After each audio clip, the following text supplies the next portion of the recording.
Good afternoon to Le président, bonjour à toutes et à tous. Dans le prétoire et à l'extérieur de ce prétoire, je souhaitais vous saluer très rapidement, mais il nous faut avoir un petit peu de patience. Le greffier d'audience, veuillez citer l'affaire, s'il vous plaît. Le greffier d'audience, bonjour. Monsieur le Président, Mesdames les juges, il s'agit de l'affaire IT 0369T, le procureur contre Jovica Stanisic et Franco Simatovic. Le Président, je vous remercie, Monsieur le greffier. Maître Bakrac, êtes-vous prêt à poursuivre votre plaidoirie? Maître Bakrac, oui, mesdames et messieurs les juges, je suis prêt et bonjour à toutes les personnes présentes. Je souhaiterais seulement, compte tenu du fait que nous avons eu une interruption, rappeler que ma présentation, juste avant l'interruption, consistait à se pencher sur les pièces présentées par l'accusation aux fins de démonstration de la contribution qu'aurait été celle de Simatovic à la réalisation de l'entreprise criminelle commune en SAO de Krajina. Nous nous sommes adressés à la chambre de première instance et nous avons prié, ou plutôt nous avons attiré l'attention sur quelques éléments de preuve dont nous estimons qu'ils remettent fortement en question la théorie de l'accusation. Nous l'avons fait en partie à huis clos partiel.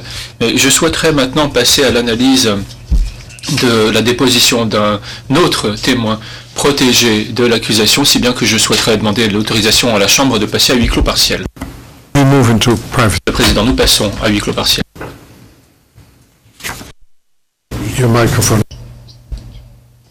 Votre micro est toujours branché, maître. Le greffier d'audience, nous sommes en audience publique. Le Président, merci. Maître, à vous. Maître Bakrac, merci, Monsieur le Président, excusez-moi. L'accusation a attiré l'attention des juges de la Chambre sur le fait que la défense de M. Simatovic avait consacré de très nombreuses pages à l'analyse des pièces relatives au rapport entre Franco Simatovic et le capitaine Dragon.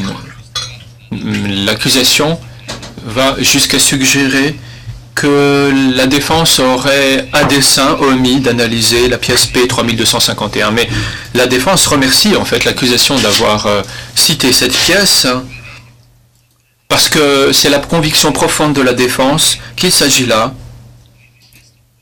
d'un document, d'une pièce qui était à bien des égards toutes les thèses de la défense.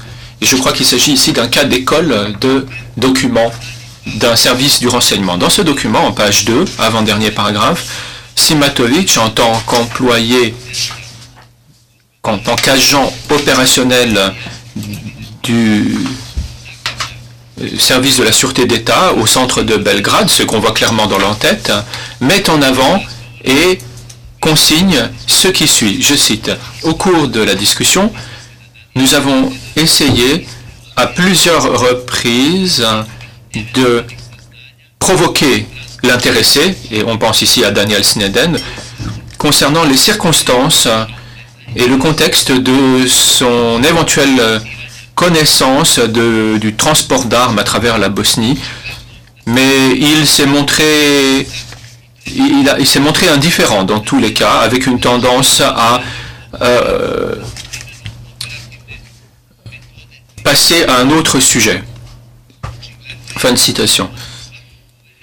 Manifestement, il s'agit d'un entretien entre un agent opérationnel et le sujet surveillé. Il s'agit d'une tentative d'appliquer la méthode de collecte de renseignements et manifestement, il n'y a absolument aucune confiance entre l'agent opérationnel et le sujet de l'enquête. Si cette théorie est déjà vraie à l'époque, en avril 1991, c'est-à-dire qu'il existe déjà un contact proche entre Simatovic et Sneden, alors il est exact que Sneden, dès ce moment, fait déjà partie de ce plan consistant à l'utiliser comme instructeur pour les forces serbes sur le territoire de la Krajina de Knin. Et dans ce cas, tout juge du fait raisonnable doit conclure que soit le plan n'existe pas, soit Simatovic n'est pas au courant de ce dernier.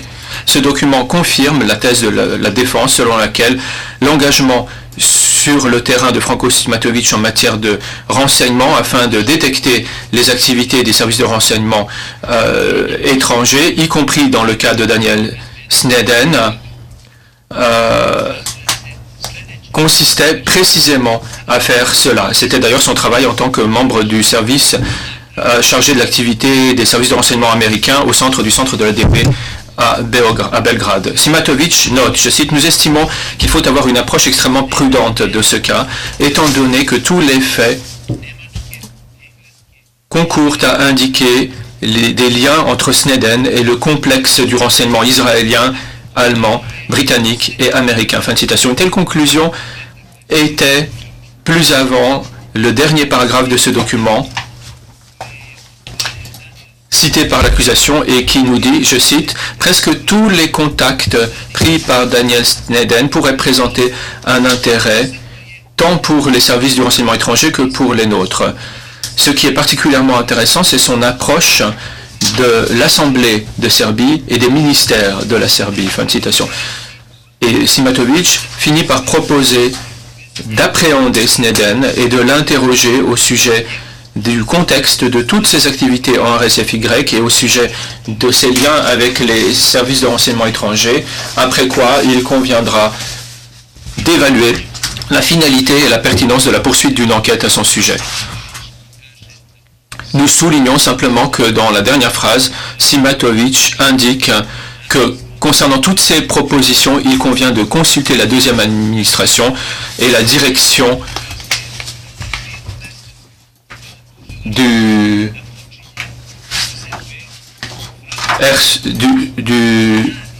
SOUP du SDP de Serbie. Donc, ce qui apparaît clairement, c'est que Franco Simatovitch fait son travail et propose des mesures visant à appréhender même Daniel Sneden.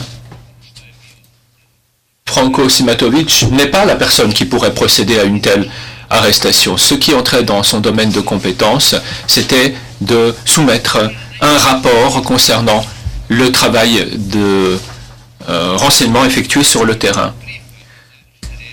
La défense souligne que dans le mémoire en clôture de l'accusation et sur la base de la présentation de cette dernière, on ne voit pas très clairement si c'est dès le mois d'août 1990 qu'est censé commencer la participation de Simatovitch à l'entreprise criminelle commune avec sa soi-disant intervention en Krajina, ou bien si cette participation est censée débuter au mois d'avril 1991 lorsque le CC est censé avoir déjà été conçu et avoir commencé à se réaliser.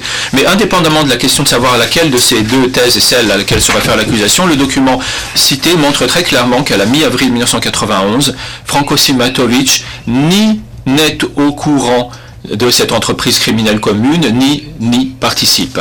Au cours de son réquisitoire d'hier, l'accusation a également mis en avant l'un des paragraphes de la pièce P de 1976, et plus précisément la partie ou l'extrait d'une émission d'un enregistrement vidéo dans lequel le capitaine Dragan parle de sa relation avec Simatovitch. Le capitaine Dragan, manifestement, s'exprime précisément au sujet du contact qu'il a eu au mois d'avril 1991 que nous venons juste d'évoquer.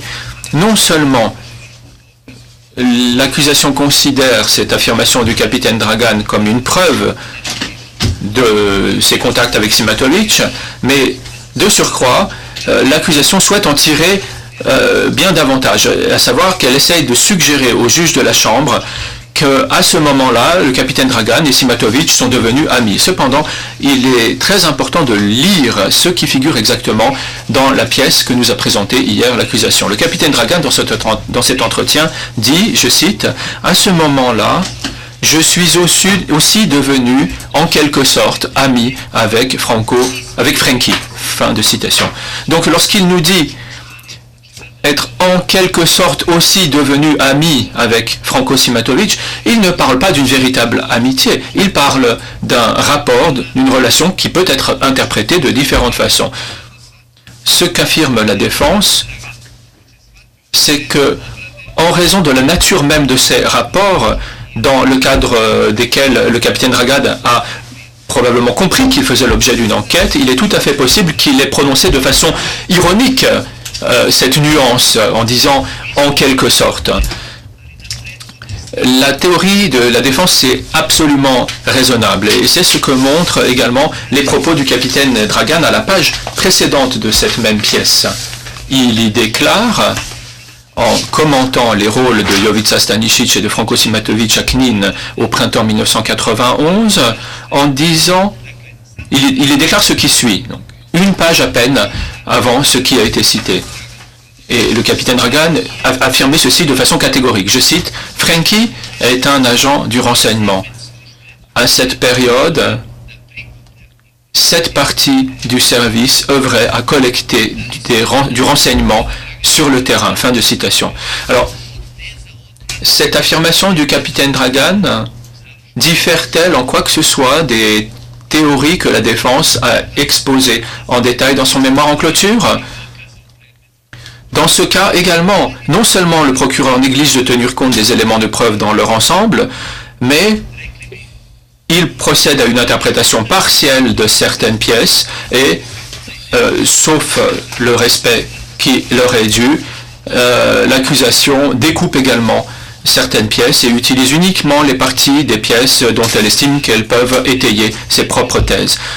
De façon tout à fait marquante, l'accusation a essayé d'inviter les juges de la Chambre à conclure quant à la relation existant entre les accusés et le capitaine Dragan sur la base d'une soi-disant embrassade chaleureuse à l'occasion de la cérémonie de récompense de 1997 à Kula. Et je vais le dire en une seule phrase, la soi-disant embrassade chaleureuse de 1997 ne nous dit absolument rien quant au rapport de Franco Simatovic et du capitaine Dragan, ni en 1991, ni en 1992, ni en 1993, ni au-delà.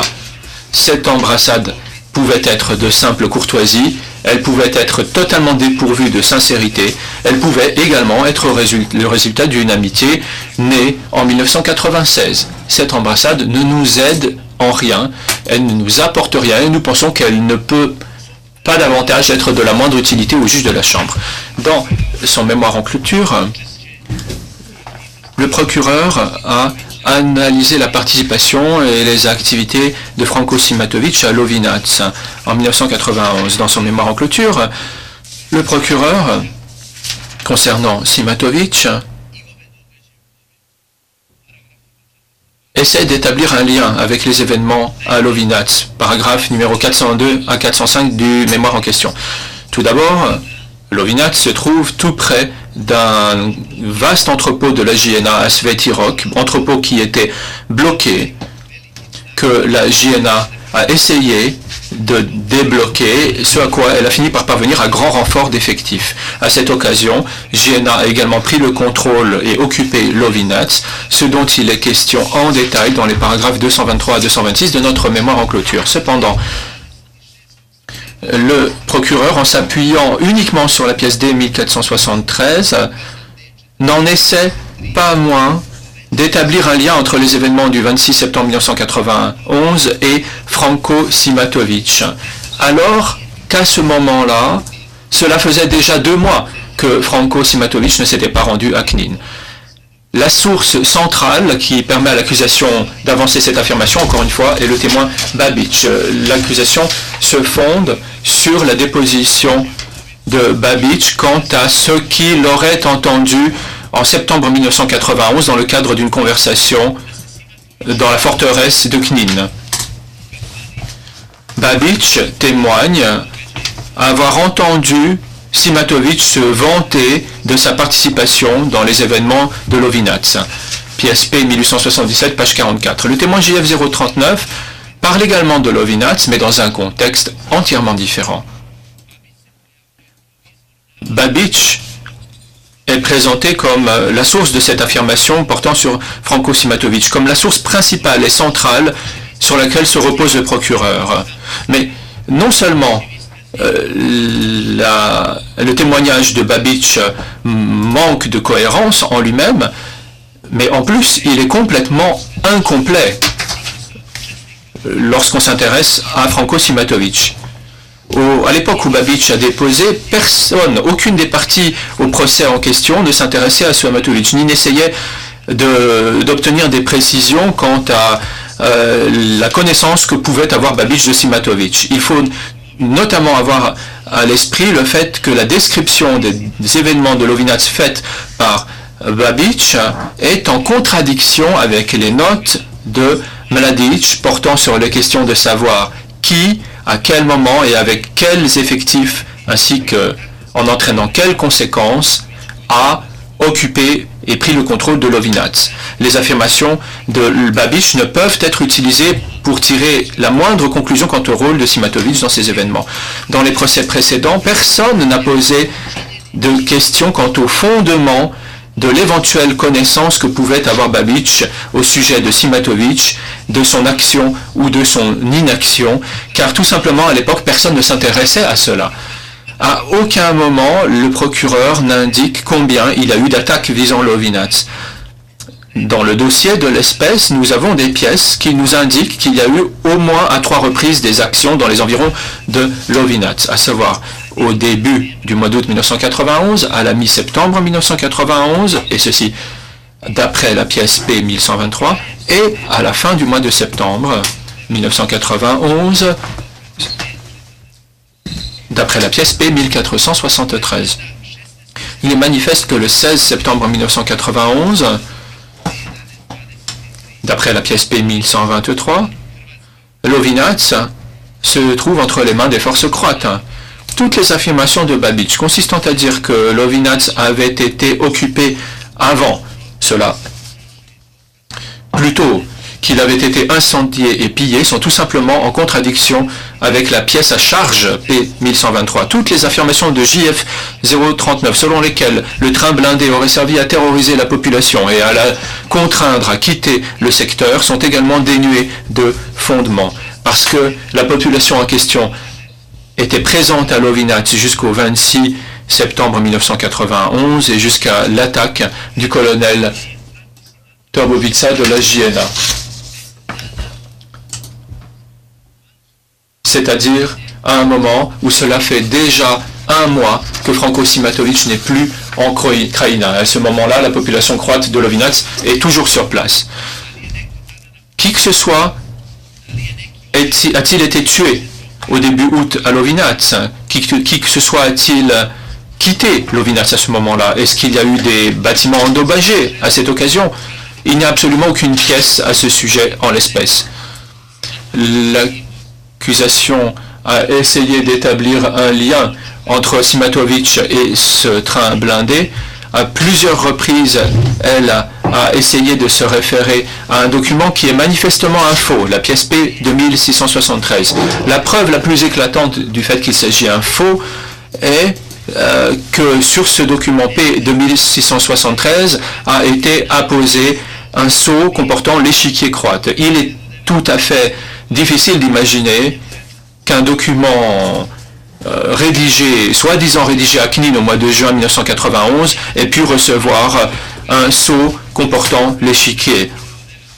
Et les juges de la Chambre ont eu l'occasion d'entendre que l'une des raisons principales des troubles qui ont éclaté à l'été 1990 à Knin résidait précisément dans la question des nouveaux symboles de la Croatie dont l'échiquier faisait partie. Et lorsque l'on examine la teneur même du document en question, le dialecte utilisé et la syntaxe utilisée, on peut voir tout à fait clairement que ce document ne peut avoir absolument aucun rapport avec Franco Simatovic.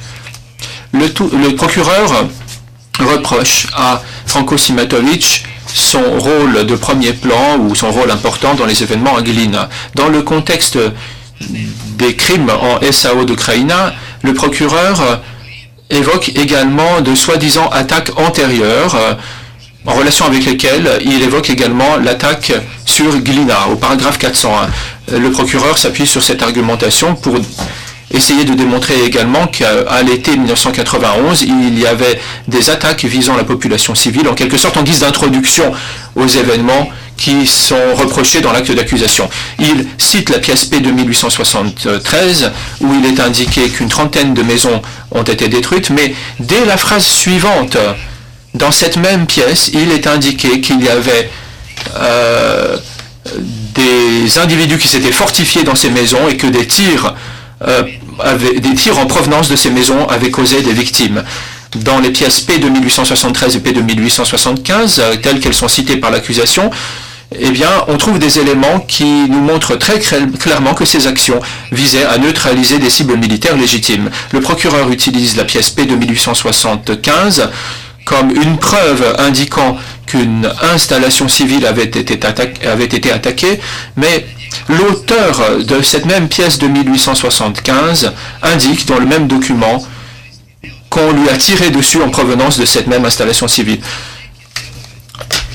Aux fins de son argumentation, le procureur utilise donc une seule partie du document. Dans certains cas, il utilise uniquement des fragments de phrases, alors que le reste de la phrase en question donne une image entièrement différente des événements. Les pièces citées par l'accusation en relation avec les événements de Glina ne peuvent absolument pas servir de fondement pour tirer quelque conclusion que ce soit quant au crime censé s'être produit dès le mois de juillet 1991, crime qui, selon l'accusation, devait informer l'accusé de ce à quoi il pouvait s'attendre de la part des membres des unités auxquelles il est censé avoir été lié. Et vous pouvez retrouver ceci au paragraphe numéro 747 du mémoire en clôture de l'accusation. À ce stade, la défense compte également se pencher sur un événement de la fin de l'année 1991, lorsque Franco Simatovic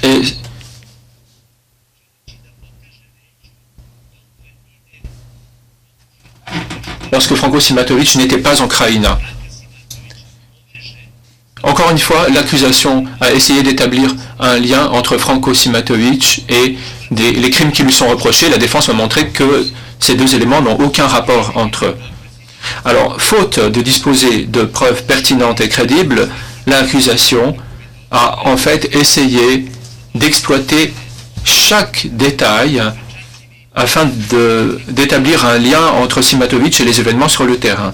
Ceci apparaît de façon particulièrement claire au vu du paragraphe numéro 422 du mémoire en clôture de l'accusation. En effet, l'accusation y dit que Nikola Medakovic commandait l'unité de la police de Martic qui a attaqué Saborsko et que le même Medakovic s'est entraîné à Golubic où il aurait vu Simatovic pendant qu'il s'entraînait. L'accusation cite les propos du témoin Bosnich qui, au paragraphe numéro 72 de sa déclaration, pièce D 313, dit n'avoir jamais rencontré Simatovic, dit avoir entendu Medakovic déclarer que cet homme avait fait son apparition un jour à Golubic, qu'il n'était venu qu'une seule fois et qu'il ne participait pas à l'entraînement. Medakovic a donc raconté à Bosnich qu'il a vu une fois un homme dont on lui a dit que c'était Frankie. Et Medakovic a donc participé plusieurs mois plus tard à l'attaque visant Saborsko. Et c'est cela qui est censé établir une forme de lien entre Simatovic et Saborsko. La défense estime que la façon dont le procureur essaye d'établir ce lien n'apporte absolument aucun fondement sur la base duquel il serait possible de tirer la moindre conclusion sur quoi que ce soit. L'accusation avance qu'un individu a vu Simatovic et qu'il est possible d'utiliser cela comme une preuve que Simatovic aurait un lien avec les événements à Saborsko. L'accusation utilise la pièce P de 1628 quant à la participation de Medakovic, mais elle ignore complètement la teneur de la pièce de 1628 qui nous donne des éléments quant à l'identité de ceux qui attaquent Saborsko et aux modalités de leur attaque. Au paragraphe 426, l'accusation indique que Medakovic, qui a vu Simatovic une fois, de nombreux mois auparavant à Golubic, le procureur dit que Medakovic a lu l'ordre d'attaque. Cependant, encore une fois, l'accusation ne cite qu'un fragment de phrase, parce qu'il est exact que Medakovic donne lecture d'un ordre, mais Medakovic ne lit pas son propre ordre. Il lit l'ordre du général Boulat, qui commande l'attaque sur Saborsko. Tout ceci figure dans la pièce P de 1628 en page numéro 4. Il y est également indiqué que l'aviation de la JNA a participé à l'attaque, ainsi que l'artillerie de la JNA à partir du polygone de Slougn.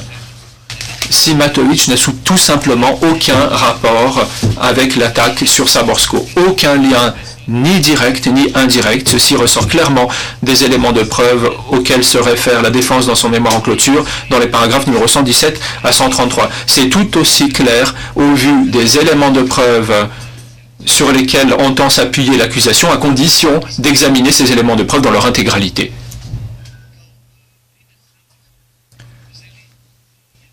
Nous avons présenté l'exemple de Saborsko en tant qu'exemple particulièrement frappant de la façon dont, même à l'époque où Simatovic ne séjourne absolument pas à Krajina, on s'efforce d'établir un lien entre lui et les événements sur place, alors qu'un tel lien n'existe absolument pas.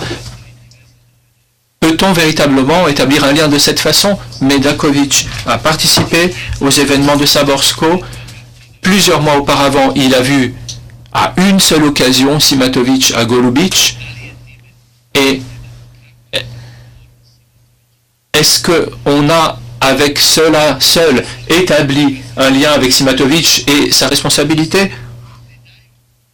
Les pièces auxquelles se réfère l'accusation dans son mémoire en clôture n'illustre en rien, ni n'apporte de preuves au-delà de tout doute raisonnable quant à la façon dont Simatovic est censé avoir apporté son concours ou avoir significativement contribué à la mise en œuvre de l'entreprise criminelle commune en région autonome serbe de Krajina. Nous attirons l'attention des juges de la Chambre sur les parties de notre mémoire en clôture relatives au départ, au séjour et au retour de Franco Simatovic de la Krajina de Knin. Lorsque l'on met en regard nos éléments de preuve à ceux présentés par l'accusation, il apparaît de façon tout à fait manifeste que l'accusation n'a pas apporté la preuve au-delà de tout doute raisonnable des faits controversés relatifs à la région autonome serbe de Krajina. L'accusation, et ce n'était pas dans son réquisitoire, mais dans son mémoire en clôture, a également abordé la mise en œuvre de l'entreprise criminelle commune en Slavonie orientale et de la contribution de Franco Simatovic dans la réalisation de cette entreprise criminelle commune. La défense n'abordera que brièvement certaines des affirmations de l'accusation au sujet du rôle de Franco Simatovic et du rôle des unités dont on affirme qu'elles avaient un lien avec lui sur les territoires de la Slavonie orientale, de la Baranya et du Srem occidental.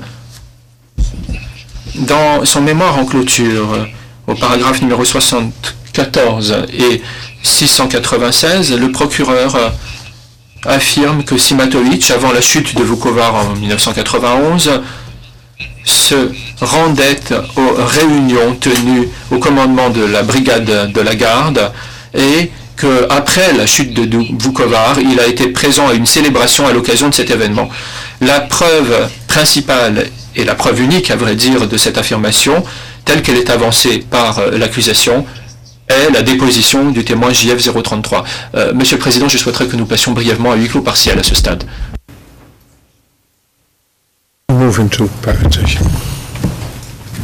Le Président, nous passons à huis clos partiel. Nous passons en audience publique. Le greffier, nous sommes de nouveau en audience publique, Monsieur le Président. Le Président, merci. Maître Bakrach, merci, Monsieur le Président. Mes excuses aux interprètes. Dans son mémoire en clôture, le procureur s'appuie donc également sur un certain nombre d'éléments relatifs aux insignes portés par différentes unités pendant la période s'étendant entre 1991 et 1995. Je rappellerai aux juges de la Chambre qu'avant-hier, nous avons eu l'occasion de voir une comparaison entre les insignes de l'unité des Scorpions et ceux des JATD.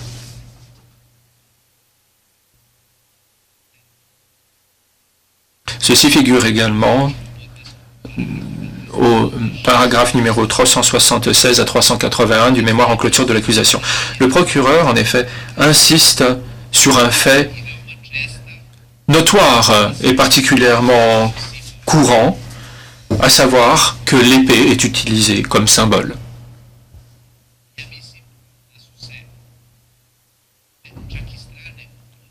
Je pense d'ailleurs qu'en page 11145 du compte-rendu d'audience, les parties au procès sont parvenus à un accord à ce sujet. Les 4 lettres S en cyrillique se retrouvent sur pratiquement tous les insignes et emblèmes serbes. Les symboles où l'on trouve une épée et les 4 lettres S ne nous disent absolument rien quant à l'existence ou à l'inexistence du moindre lien entre les unités qui utilisent ces insignes. Par conséquent, ceci ne peut en rien constituer une preuve que l'unité des Scorpions, qui avait été créée en Slavonie orientale et qui était utilisée par les autorités locales pour assurer la sécurité des champs pétrolifères,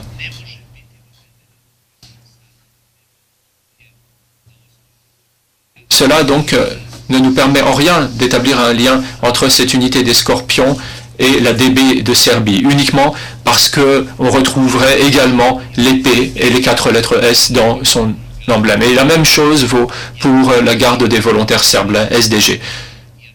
Ces insignes sont tout simplement omniprésents et une argumentation de cette nature ne peut nous apporter aucun fondement sur la base desquels on pourrait tirer la moindre conclusion. Et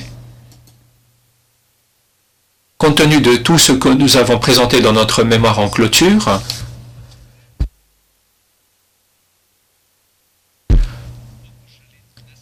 et pour les raisons sur lesquelles nous avons essayé d'attirer l'attention des juges de la Chambre dans notre plaidoirie, nous estimons que l'accusation n'a pas apporté la preuve au-delà de tout doute raisonnable du moindre rôle ou de la moindre participation de Franko Simatovic dans la mise en œuvre de l'entreprise criminelle commune, que ce soit en Krajina de Knin, en Croatie ou dans le territoire connu sous l'acronyme de SBSO. Avec votre permission, Monsieur le Président, je souhaiterais maintenant passer la main à mon confrère Maître Petrovic qui parlera de la mise en œuvre de l'entreprise criminelle commune en Bosnie-Herzégovine. Mr. Petrovic. Président, Maître Petrovic.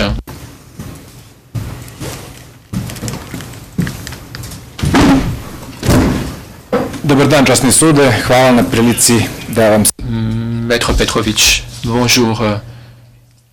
Monsieur et Mesdames les juges, et merci pour cette occasion de m'adresser à vous dans la plaidoirie de la défense en l'espèce. Dans son mémoire en clôture, le procureur a suggéré, alors que dans son réquisitoire, il a affirmé explicitement qu'Arkan et la SDG se seraient rendus à Bijeljina et à Zvornik en coordination avec Simatovic et la direction des Serbes de Bosnie. La défense considère que l'accusation n'apporte absolument aucune preuve à l'appui de ces affirmations.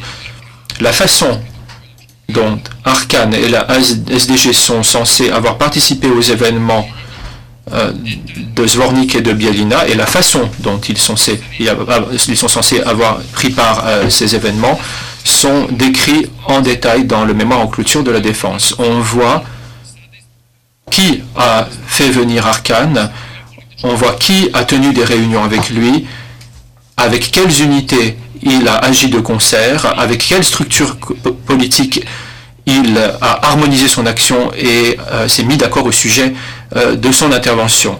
On ne voit nulle part apparaître là Simatovic. Concernant Bijeljina, la défense met tout particulièrement en avant les pièces D84 et P1621, au vu desquelles il est possible de conclure très clairement qu'était présent à la réunion à Bijeljina aux côtés d'Arkan, Fikret Abdić, Biljana Plavšić, le général Praščević de la JNA, le général Savo Janković, qui était à l'époque commandant du corps de Bosnie de la JNA. Et on voit que à cette réunion n'était présent personne des employés de la DB de Serbie. Lors de cette réunion, alors, la défense met en avant particulièrement la déposition des témoins que nous avons déjà évoqué dans notre mémoire en clôture dans la section consacrée à Arkan et à l'SDG à Zvornik en 1992. Le témoin Dimitrievitch a décrit en détail de quelle façon Biljana Plavšić a fait venir Arkan à Bijeljina. Il décrit la coopération d'Arkan et de la JNA au cours de cette action, ce que l'on peut voir aux pages 16347 à 16349 du compte-rendu d'audience.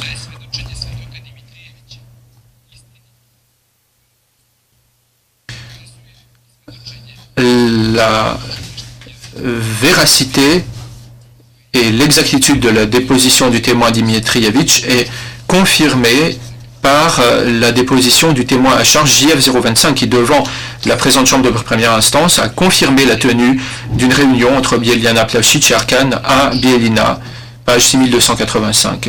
Biljana Plavšić elle-même, dans la pièce D52, dit qu'elle a elle-même personnellement orchestré les événements à Bijeljina. Il ressort de ces pièces quel était le rôle d'Arkan et le rôle de Plavšić dans ces événements et quel était leur rapport. Personne ne cite Simatović et Simatović n'était présent lors d'aucune de ces réunions. Il n'était pas présent davantage lors des accords ni des activités qui ont eu lieu avant, au cours ou après la chute de Bijeljina.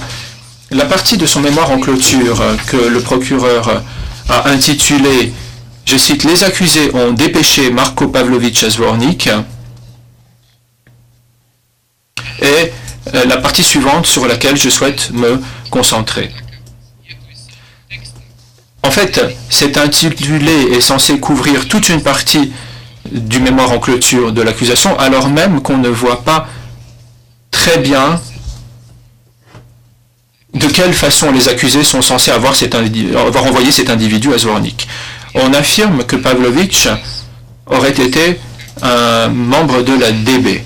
Et on cite à l'appui, comme source, la déposition du témoin JF026. Cependant, ce que l'on peut voir, c'est qu'à aucun endroit, ce témoin ne parle de Pavlović en tant que membre de la DB.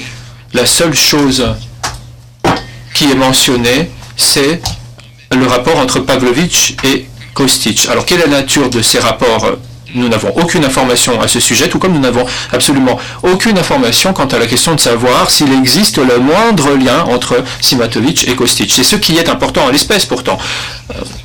Par le titre qu'il a choisi, le procureur nous suggère donc que Simatović a bien une forme ou une autre de lien avec la venue de Pavlović à Zvornik, mais une fois qu'il essaye d'argumenter ceci, le procureur ne propose rien de concret au juge de la Chambre.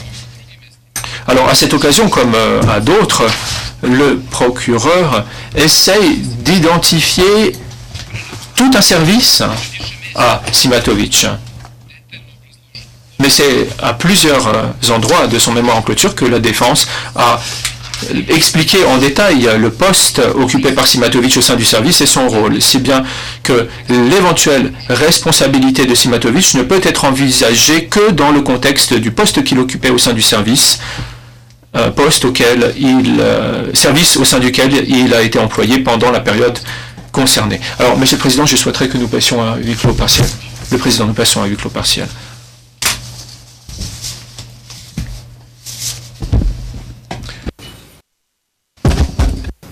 We're back in open session. Thank you. Greffier d'audience, nous sommes actuellement de nouveau en audience publique. Le Président, je vous remercie, Monsieur le greffier. Maître Petrović. Lorsqu'un groupe de volontaires du Parti radical serbe sont arrivés par hélicoptère dans le secteur du village de Bad Kusha, le colonel de la JNA Nikolic a décidé d'incorporer ces hommes dans la 17e groupe tactique de la JNA. Le colonel Nikolic est celui qui donnait les ordres à ce groupe, comme nous pouvons le constater d'après la pièce P 1413. Nikolic donne ou ordonne à ce groupe ou donne des ordres à ce groupe le jour où il y a eu des meurtres à Tcherkvina. Le colonel Nikolic donne des ordres également le jour d'après, après les meurtres de Tcherkvina, à ce même groupe dirigé par Lugar. Ce groupe qui comprenait Djordjevic et Radovanovic rendaient compte de leurs activités régulièrement au commandement du corps de Bosnie orientale. Et il y a jusqu'à 5 documents de ce type dans notre dossier qui en attestent. Cependant, il n'existe aucun élément de preuve qui permet de dire que ce groupe rendait compte à la DB de Serbie. Les éléments dont nous disposons dans notre dossier montrent clairement que Djordjevic agissait conformément aux instructions qu'il recevait du commandement de l'armée de l'air de la JNA. Le général Bajic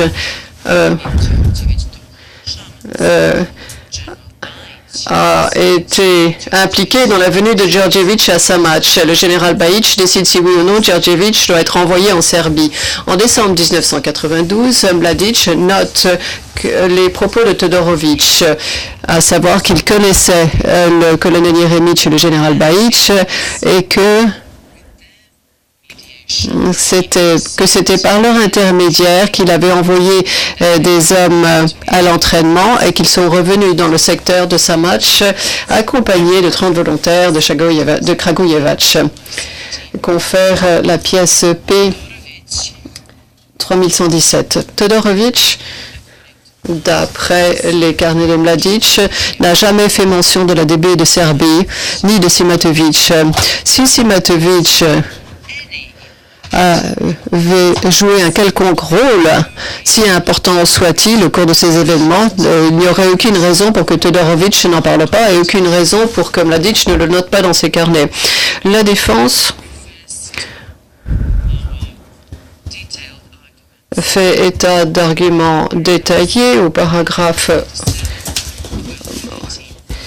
1137 à 1213. Il y a toute une série de documents qui existent au sujet de ces documents et des acteurs en présence dans le secteur de Samac. L'ensemble de ces documents indique qu'il n'y a qu'une seule conclusion sans équivoque qui puisse être tirée, à savoir que les événements de Samac suivaient leur propre dynamique et que Simatovic n'avait aucune influence sur eux.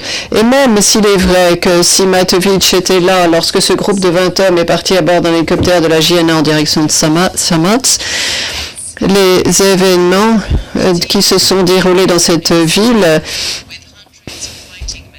impliquaient des hommes de la TO, d'unités de la JNA avec des centaines de combattants, de matériel, d'artillerie, d'organisation et d'appui logistique qui rendent la participation de 20 hommes symbolique et secondaire.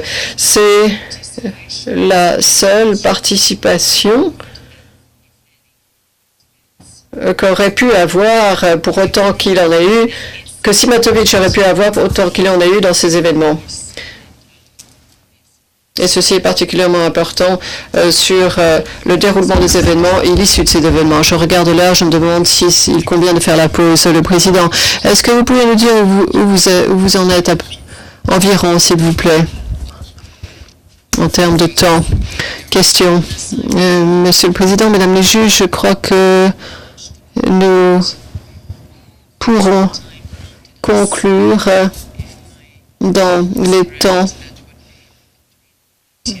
à savoir entre 30 et 35 minutes. Si mes calculs sont exacts. Le Président, je suis d'accord avec vous sur ce point. Nous allons faire une pause Serait-il sage de raccourcir la pause de 5 minutes aujourd'hui?